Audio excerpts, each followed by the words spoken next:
Esse é o último vídeo da nossa série sobre economia. Não será o último vídeo do canal sobre o assunto, ainda tem muita coisa para falar, mas para essa série de vídeos seguidos falando sobre economia, vamos parar por aqui. No primeiro vídeo da série vimos o que é economia, no segundo como a riqueza é gerada, no terceiro entendemos por que a economia naturalmente gera ciclos de crescimento e redução de atividade, tudo conforme, lógico, a visão da escola austríaca. Antes desse vídeo de encerramento, é sempre importante lembrar que esse é um canal de divulgação do libertarianismo e do anarcocapitalismo. Não é nosso interesse aqui aprofundar os temas e existem, lógico, diversos aspectos da economia que vimos apenas por alto aqui. Quem quiser entender a fundo todos os conceitos, nada melhor que livros técnicos da escola austríaca sobre o assunto. Consideramos crucial apenas passar uma lição fundamental de cada tema.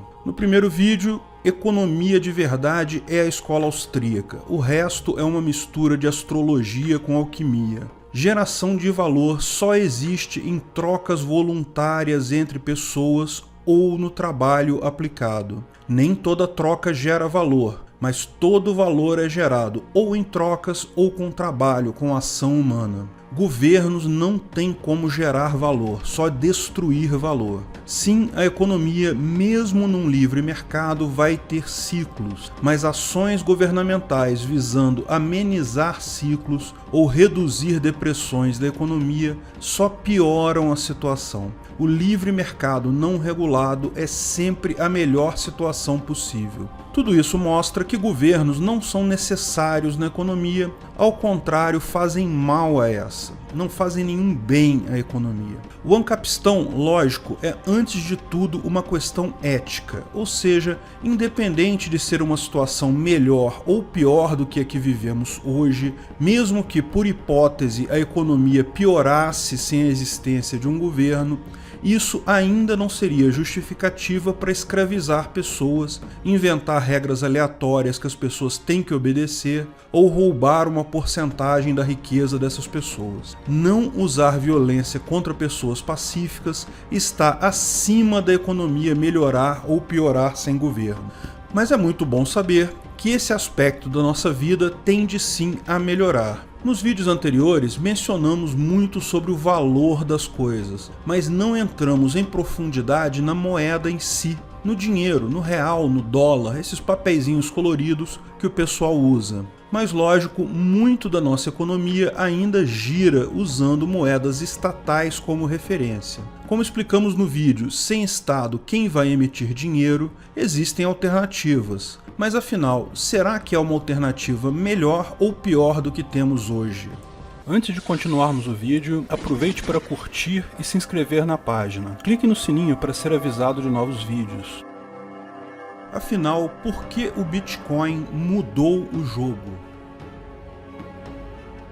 Moeda é um conceito bastante simples e familiar para todo mundo. Todo mundo sabe o que é o dinheiro. É um indicador de valor convencional, aceito pelas pessoas em uma sociedade, que é usado para facilitar trocas. O dinheiro em si, a nota de real, as moedas, não tem valor por si próprio. A nota de real é só um pedaço de papel colorido. O valor do dinheiro vem do seu valor simbólico convencional na sociedade. Você só dá valor àquela nota de R$100 porque sabe que as outras pessoas vão aceitar trocar ela por produtos e serviços. E todas as pessoas em uma sociedade aceitam esse valor simbólico porque é algo que ajuda a todos a fazer negócios e criar riqueza para si. A ideia da moeda como facilitador de trocas é bem conhecida. Eu tenho 3 galinhas que não preciso, quero trocá-las por milho. Você tem um porco que não precisa, quer trocar ele por 3 galinhas. Numa sociedade em que existe apenas o escambo ou troca direta, não temos como fazer negócio. Eu não quero porco, eu quero milho. Agora, se nós dois concordarmos que o sal é algo perene, fracionável, fácil de carregar, você pode procurar alguma pessoa que tenha sal e queira um porco, trocar o seu porco por sal, me dar o valor em sal em troca das galinhas, eu uso o sal, por minha vez, para trocar ele por milho. Nem eu nem você ficamos com o sal. O sal entrou apenas como um facilitador do negócio, como uma moeda de troca, mas que permitiu uma troca que antes seria impossível. Lógico, como muita coisa na sociedade humana, o dinheiro surgiu espontaneamente a partir do uso de materiais fáceis de trocar e portáveis. Qualquer que fosse o elemento mais fácil de trocar com outras pessoas numa sociedade se torna o dinheiro convencional daquela sociedade. Sal, gado, pedras, vários itens foram usados. Existem coisas que funcionam melhor como moeda, outras nem tanto. Uma boa moeda é perene, ou seja, não se oxida, não perde valor com o tempo. Ela também é portável, ou seja, é fácil de carregar, você não tem que levar um negócio pesado para fazer uma troca. É subdivisível, ou seja, permite comprar tanto coisas caras quanto coisas baratas. Mas mais importante que tudo na moeda é o seu valor convencional, ou seja, é a certeza que você pode usar ela para adquirir bens de outras pessoas. Que todos na sociedade concordam que aquela moeda tem valor. Por isso, embora qualquer coisa possa ser usada como moeda, pela comodidade, a tendência era o uso de pedras preciosas e, mais fortemente, de metais preciosos como o ouro ou a prata. Porém, a ideia do dinheiro puramente simbólico, ou seja, de usar algo que não tem valor por si só, é usado apenas como meio de troca, foi uma invenção estatal implantada gradualmente. O dinheiro puramente simbólico tem a vantagem de ser ainda mais perene, ainda mais portável do que qualquer material, mesmo que o ouro, e ainda é mais fácil de subdividir com moedas e notas menores. Porém, não tem valor algum em si. Pense no caso das galinhas e do porco. Imagine então que você trocou o seu porco por papeizinhos coloridos com alguém que queria um porco. Agora você quer usar esses papeizinhos coloridos para comprar minhas galinhas. Mas eu tenho medo. As galinhas têm valor real, eu posso comer elas, posso coletar os ovos delas. Mesmo o sal que usamos no exemplo anterior, eu posso usar o sal. Ele tem um valor por si só. O papelzinho colorido lastreado em honestidade de político não serve para nada, ele não tem valor por si só. Eu só vou aceitar esse papelzinho se eu tiver certeza que posso trocar ele por outras coisas de valor mais adiante. É basicamente por isso que o governo cria o que ele define como moeda de curso forçado. Não sei se você sabe, mas pelos rabiscos escritos no guardanapo sujo da máfia estatal, você é obrigado a aceitar reais se quiser vender alguma coisa em Banânia. Você pode aceitar cheque, você pode aceitar cartão de crédito, você pode aceitar até outras moedas, mas você é proibido de recusar pagamento em reais. Esse tipo de cuidado foi muito significativo e importante na implantação do papel moeda totalmente simbólico. Porém, lógico, com o tempo, os benefícios de se ter uma moeda simbólica convencional são enormes. As pessoas que fazem parte da sociedade concordam que é algo positivo acreditar em um papelzinho colorido ou outra forma qualquer de moeda simbólica, porque isso facilita muitos negócios. Permite acumulação de capital, permite investimento, empréstimos, enfim, são tantos benefícios para a economia, tantas facilidades para a realização de trocas, que vale a pena acreditar em dinheiro simbólico. Lembre-se, valor é criado em cada troca honesta e bem pensada feita entre duas pessoas. Se você tem um mecanismo que facilita a troca, isso é algo que gera naturalmente mais riqueza na sociedade. Hoje ninguém pensa, eu vou aceitar esse papelzinho colorido chamado real porque o governo vai obrigar outras pessoas a também aceitar esse papelzinho. Isso já virou um símbolo cultural e moral, todo mundo já sabe como funciona o dinheiro.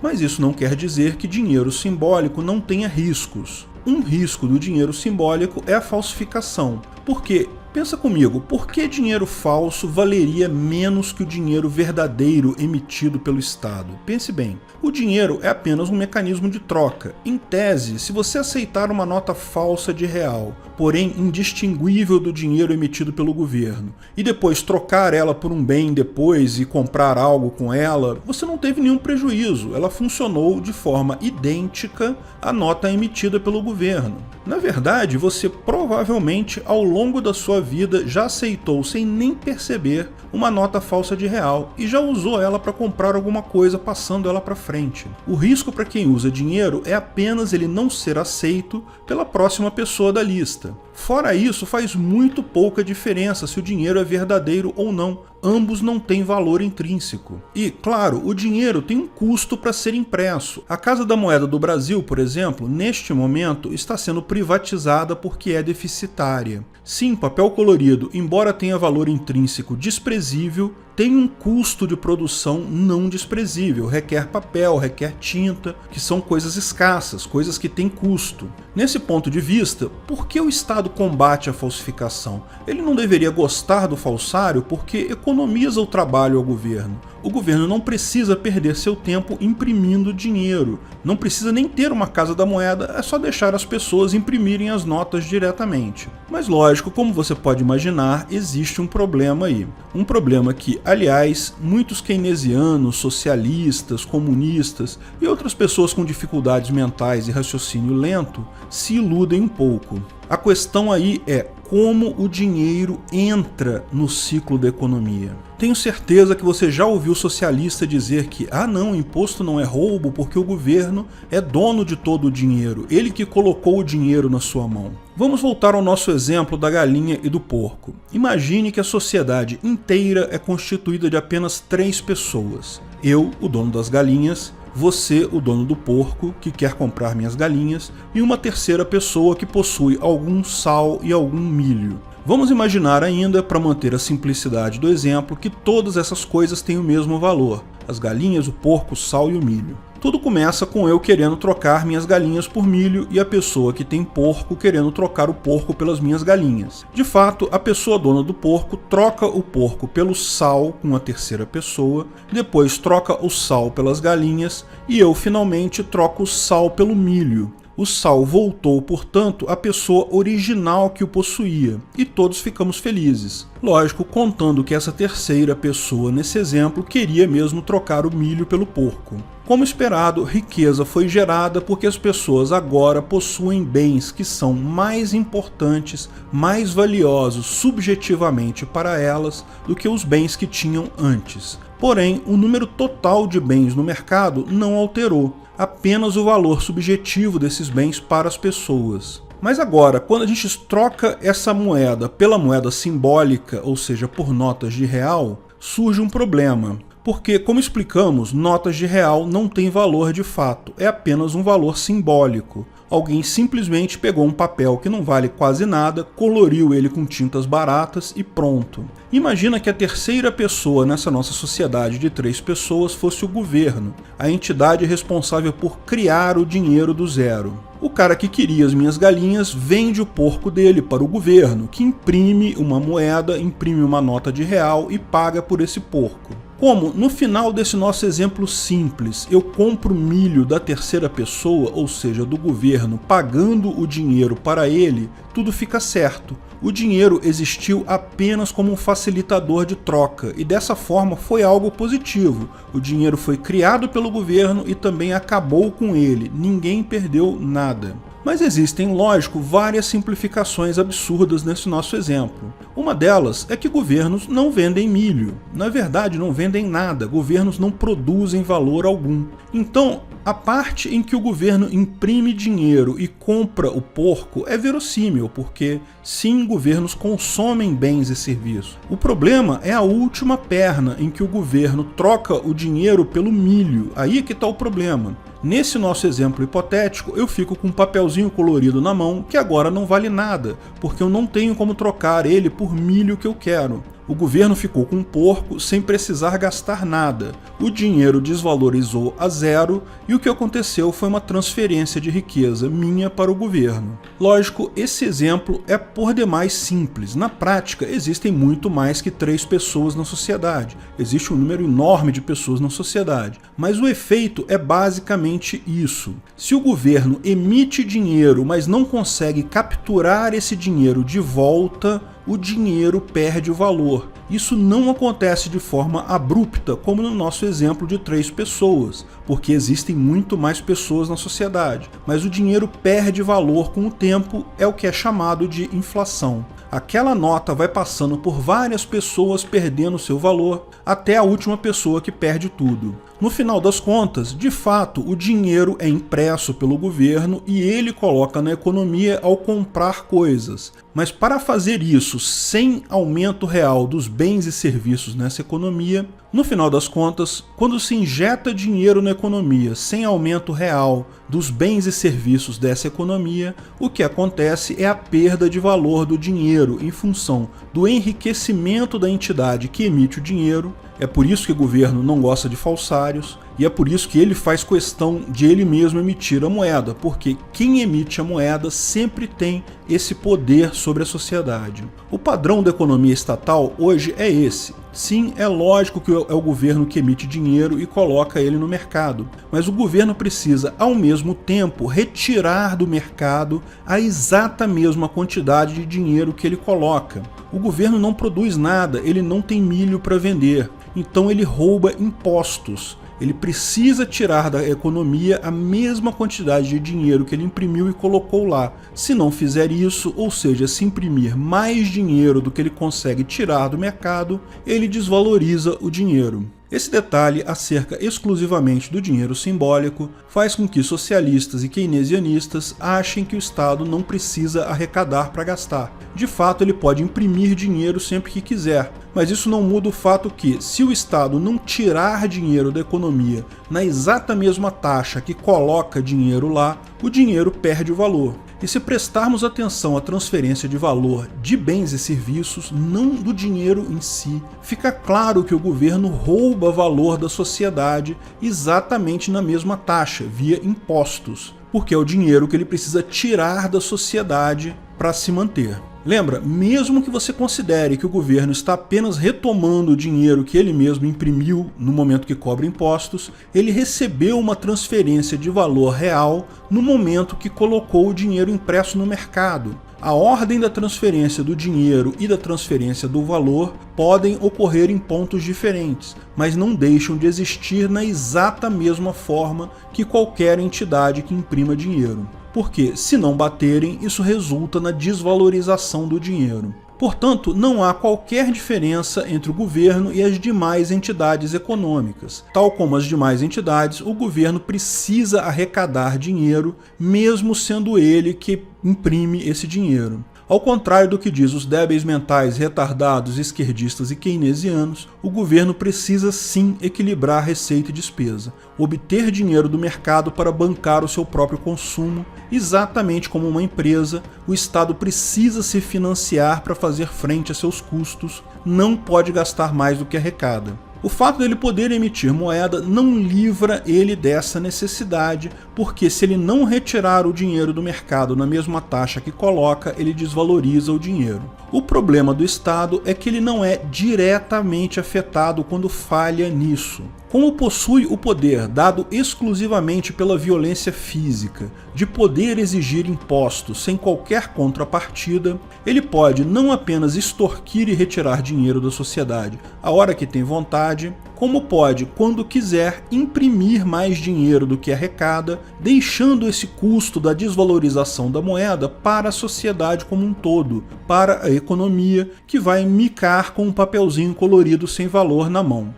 É exatamente isso que vimos acontecer no passado várias vezes no Brasil, na época da inflação. Vemos acontecer hoje em dia na Venezuela, em vários outros países. Imprimir dinheiro é algo que fatalmente vai dar problema, mas vai dar problema para outras pessoas daqui a algum tempo. Para o governo, no momento atual, funciona muito bem. Existe, portanto, um enorme incentivo para governos imprimirem dinheiro a rodo. E é isso que muitos governos fazem. Nem sempre diretamente imprimindo dinheiro, mas de alguma forma aumentando a quantidade de dinheiro em circulação, como vimos no vídeo sobre ciclos econômicos. Isso sempre gera recessão ou inflação mais adiante. É sempre bom para o governo, não se iluda. Quem está no governo, quem emite moeda, sempre ganha com isso, mas para a economia, para o resto da sociedade, é algo ruim. A questão toda é que, como explicamos, dinheiro simbólico é algo muito útil para a economia.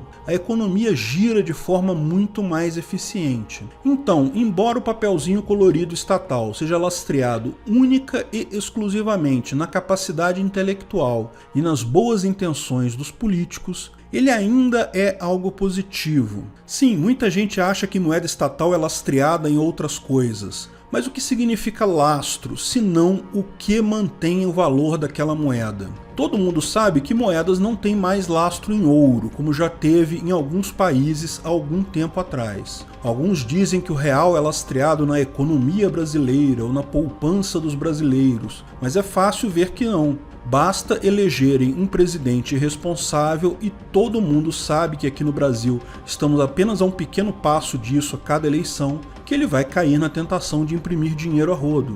Ah, mas tem a lei da responsabilidade civil. Sim, tem a lei que pode ser alterada amanhã com uma outra lei, ou pode ser criada uma PEC. No final, tudo que mantém o valor do papelzinho colorido chamado real é o fato de haver algum grau mínimo de capacidade intelectual e idoneidade nos políticos atualmente. No momento que isso acabar, por qualquer motivo que for, seja pela eleição de um lunático como a Dilma, seja pelo desespero do governo sem dinheiro, usa isso como última medida, como fez o governo do Maduro, o governo vai imprimir dinheiro loucamente e desvalorizar o valor da moeda totalmente com isso. Papelzinho colorido estatal é lastreado apenas e tão somente na honestidade e capacidade intelectual de políticos. Sim, papelzinho colorido, dinheiro simbólico é algo positivo, mas o valor desse papel é apenas e tão somente o valor dado pelos políticos. Estados que têm políticos mais confiáveis, por qualquer motivo que seja, têm moedas mais fortes. O papelzinho colorido do Brasil tem exatamente o valor dos políticos brasileiros. O problema é que, até algum tempo atrás, não havia alternativa ao papelzinho colorido emitido por governo.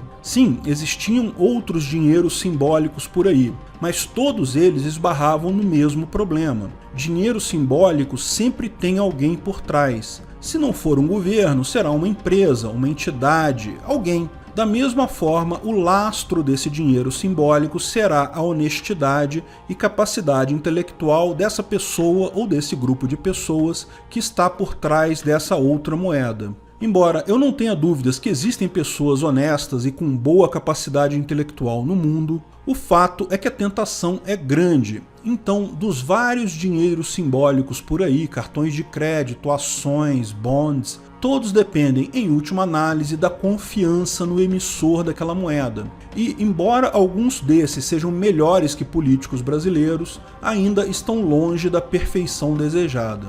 Esse é o ponto que muita gente não se dá conta no grau de mudança que o Bitcoin trouxe. Falo do Bitcoin especificamente, mas claro, isso vale para outras criptomoedas. Mas como estamos falando de inovação, lógico, a inovação pertence à primeira. O Bitcoin foi a primeira criptomoeda e o Bitcoin efetivamente mudou o jogo. Porque, ao contrário da necessidade de confiança em uma terceira parte, o algoritmo permite a confiança dispersa, a confiança na sociedade como um todo. Ao contrário de um Estado que não necessariamente atende o interesse da sociedade que diz dirigir, não atende aos interesses dos cidadãos daquela sociedade, pode desvalorizar a moeda para um objetivo do Estado em si, das pessoas que fazem parte do Estado, não dos cidadãos. Ao contrário disso, o Bitcoin tem seu valor mantido por uma rede de mineradores que garantem a unicidade das transações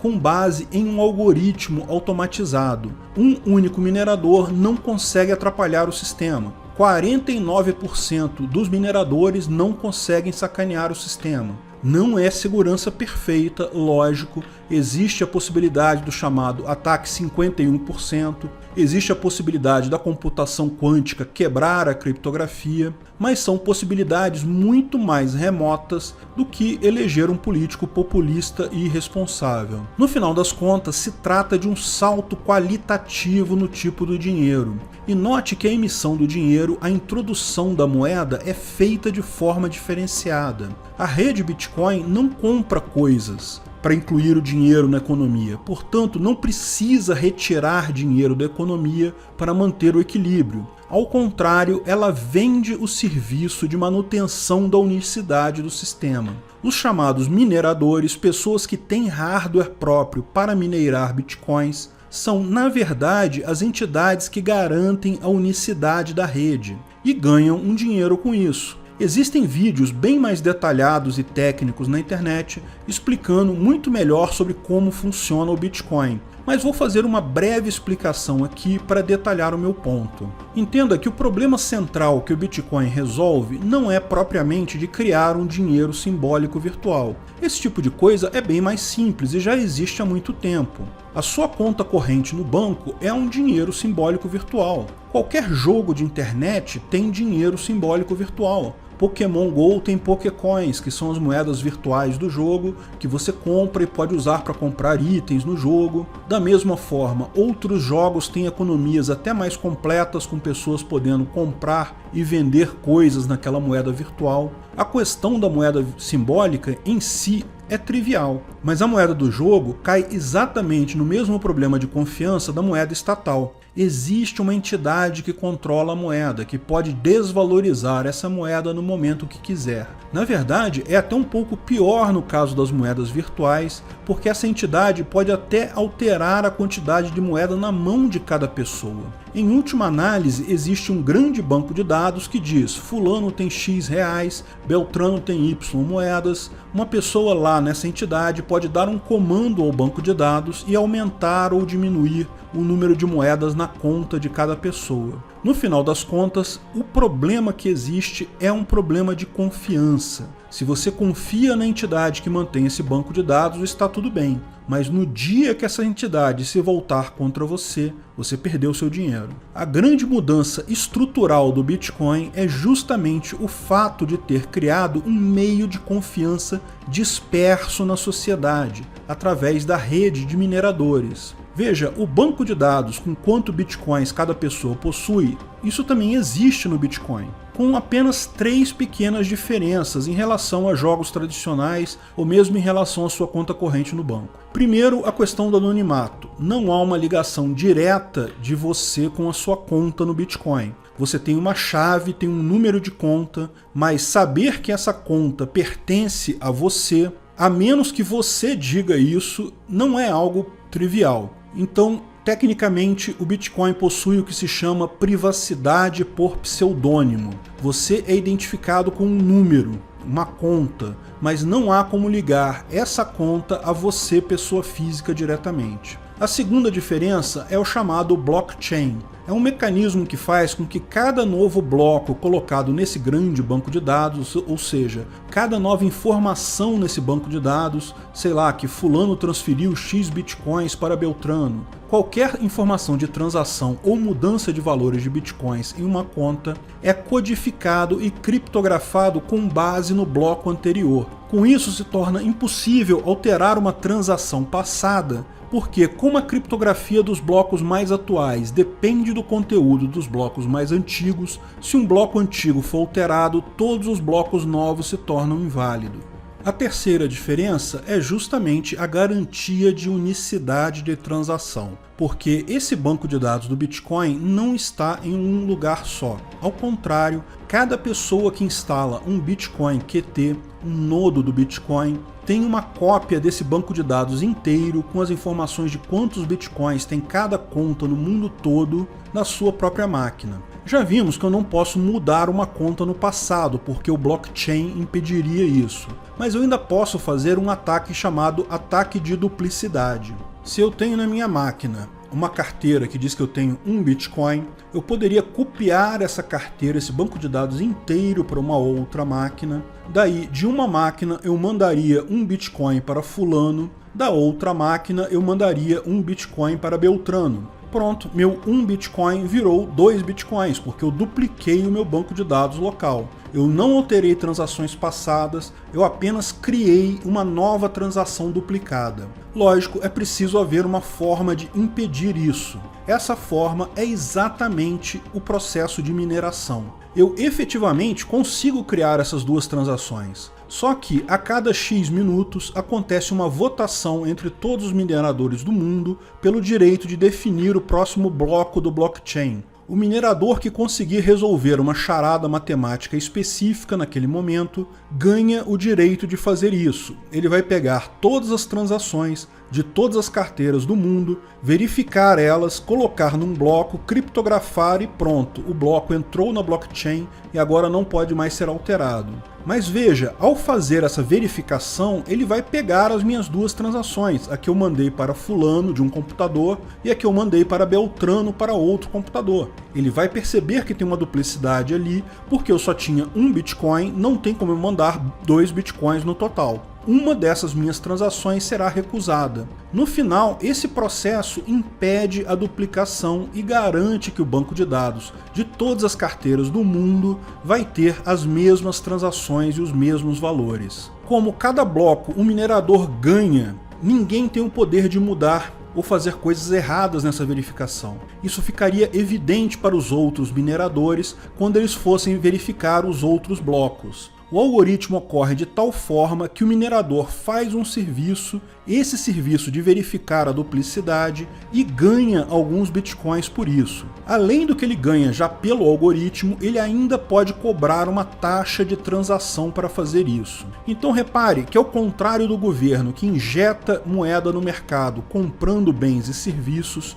e depois precisa retirar dinheiro do mercado para garantir o equilíbrio, o Bitcoin injeta dinheiro no mercado pela venda da prestação de um serviço, que é justamente o serviço de manutenção da unicidade da rede. Esse valor é fixo por algum tempo, definido pelo algoritmo. Depois desse tempo, esse algoritmo não vai dar mais recompensa e os mineradores serão pagos apenas pela taxa de transação, ou seja, é um serviço prestado. Ao contrário do governo, a rede Bitcoin presta um serviço bem definido e injeta dinheiro no mercado apenas por essa prestação. Ela não consome nada além desse serviço da rede. Isso garante um valor muito mais previsível no mercado. A possibilidade de alguém corromper a rede e alterar o algoritmo é desprezível. Literalmente, o que garante o valor do Bitcoin é o seu algoritmo, é a matemática. Lógico, junto com o interesse da sociedade em aceitar tal moeda.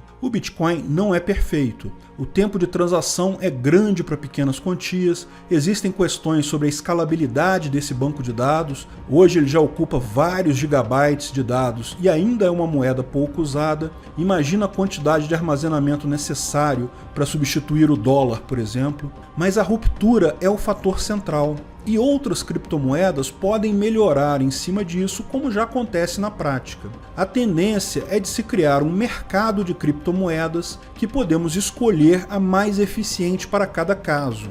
De qualquer forma, criptomoedas estão anos à frente de moedas estatais em termos de estabilidade e previsibilidade. Só não vemos uma migração em massa ainda pelo fator cultural. Certamente é algo que está por vir. E não tenha dúvidas, o Estado vai perder uma das suas principais formas de controlar a sociedade, que é pelo controle da economia. Sem esse controle, estados como o que temos hoje, com tamanho enorme e tendência de regular um monte de coisas na sua vida, se tornam simplesmente inviáveis. É só questão de tempo até o Ancapistão estar muito mais claro do que já está hoje. Obrigado por assistir nosso vídeo. Comente abaixo se tiver dúvidas ou sugestões de novos temas.